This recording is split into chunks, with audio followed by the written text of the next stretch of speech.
ಚಿಂದಿ ಉಡಾಯಿಸೋ ಖಾರ ಬಣ್ಣ ರುಚಿಯನ್ನು ನೀಡುತ್ತದೆ. ಆಚಿ ಮೆಣಸಿನ ಪುಡಿ ಚಿಂದಿ ಉಡಾಯಿಸೋ ಖಾರ ಬಣ್ಣ ರುಚಿ. ಇನ್ನು ಆಗಸ್ಟ್ 11ರಿಂದ ರಾಜ್ಯ ಮುಂಗಾರು ಅಧಿವೇಶನ ಆರಂಭವಾಗುತ್ತೆ. ರಾಜ್ಯ ಸರ್ಕಾರವನ್ನ ಕಟ್ಟಿ ಹಾಕೋದಕ್ಕೆ ಮೈತ್ರಿ ನಾಯಕರು ತಂತ್ರ ಹೋಗ್ತಾ ಇದ್ದಾರೆ. ಅಧಿವೇಶನಕ್ಕೂ ಮೊದಲು ಮೈತ್ರಿ ನಾಯಕರು ಸಮನ್ವಯ ಸಭೆ ಕೂಡ ನಡೆಯಲಿದ್ದಾರೆ. ಜೆಡಿಎಸ್ ಬಿಜೆಪಿ ನಾಯಕರ ಒಂದು ಸಮನ್ವಯ ಸಮಿತಿ ಸಭೆ ನಡೆಯುತ್ತೆ. ಹಲವಾರು ವಿಷಯಗಳ ಬಗ್ಗೆ ಚರ್ಚೆ ಮಾಡಿ ರಾಜ್ಯ ಸರ್ಕಾರಕ್ಕೆ ಚಾಟಿ ಬೀಸೋದಕ್ಕೆ ಅಂತ ಚಿಂತನೆ ಮಾಡ್ಕೊಳ್ತಾ ಇದ್ದಾರೆ. ಗ್ಯಾರಂಟಿ ಯೋಜನೆಗಳು, ವಸತಿ ಇಲಾಖೆಯ ಹಗರಣ, ಅನುದಾನದಲ್ಲಿ ತಾರತಮ್ಯ, ಈ ಎಲ್ಲದರ ಬಗ್ಗೆ ಹೋರಾಟ ಮಾಡೋದಕ್ಕೆ ಅಂತ ನಿರ್ಧಾರ ಮಾಡಿದ್ದಾರೆ. ಸದನದ ಒಳಗೆ ಹಾಗೂ ಸದನದ ಹೊರಗೆ ಹೋರಾಟ ಮಾಡೋದಕ್ಕೆ ಅಂತ ಮೈತ್ರಿ ನಾಯಕರು ತಯಾರಿ ಮಾಡ್ಕೊಳ್ತಾ ಇದ್ದಾರೆ.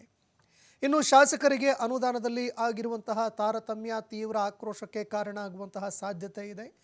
ಈ ನಡುವೆ ಆಗಸ್ಟ್ 11ಕ್ಕೆ ಏನು ರಾಜ್ಯ ಮುಂಗಾರು ಅಧಿವೇಶನ ಆರಂಭವಾಗುತ್ತೆ. ರಾಜ್ಯ ಸರ್ಕಾರವನ್ನು ಕಟ್ಟಿ ಹಾಕೋದಕ್ಕೆ ಅಂತ ಮೈತ್ರಿ ನಾಯಕರು ಸಿದ್ಧತೆ ಮಾಡಿಕೊಳ್ತಾ ಇದ್ದಾರೆ. ಅಧಿವೇಶನ ನಡೆಯೋದಕ್ಕಿಂತ ಮುಂಚೆ ಮೈತ್ರಿ ನಾಯಕರು ಒಂದು ಸಮನ್ವಯ ಸಮಿತಿ ಮಾಡಲಿದ್ದಾರೆ. ಸಮನ್ವಯ ಸಮಿತಿ ಸಭೆಯಲ್ಲಿ ಸಾಕಷ್ಟು ವಿಚಾರಗಳು ಚರ್ಚೆ ಆಗುತ್ತೆ. ಜೆಡಿಎಸ್ ಬಿಜೆಪಿ ನಾಯಕರ ಈ ಒಂದು ಸಮನ್ವಯ ಸಮಿತಿ ಸಭೆಯಲ್ಲಿ ರಾಜ್ಯ ಸರ್ಕಾರವನ್ನು ಯಾವ ರೀತಿ ಇಕ್ಕಟ್ಟಿಗೆ ಸಿಲುಕಿಸಬೇಕು, ಯಾವ ವಿಚಾರಗಳನ್ನು ಸದನದ ಒಳಗಡೆ ಎತ್ತಬೇಕು, ಅದೇ ರೀತಿಯಾಗಿ ಯಾವ್ಯಾವ ವಿಚಾರಗಳಿಗೆ ಸಂಬಂಧಪಟ್ಟಂತೆ ಹೋರಾಟಗಳನ್ನು ರೂಪಿಸಬೇಕು, ಈ ಎಲ್ಲ ವಿಚಾರಗಳ ಬಗ್ಗೆ ಚರ್ಚೆಯಾಗುವಂತಹ ಸಾಧ್ಯತೆ ಇದೆ. ಅದರಲ್ಲಿ ಕೆಲವು ಪ್ರಮುಖ ವಿಚಾರಗಳು ಗ್ಯಾರಂಟಿ ಯೋಜನೆಗಳು, ವಸತಿ ಇಲಾಖೆಯಲ್ಲಿ ಆಗಿರುವಂತಹ ಹಗರಣ, ಅನುದಾನ ತಾರತಮ್ಯ ವಿಚಾರಕ್ಕೆ ಸಂಬಂಧಪಟ್ಟಂತೆಯೂ ಕೂಡ ಹೋರಾಟ ಆಗುವಂತಹ ಸಾಧ್ಯತೆ ಇದೆ.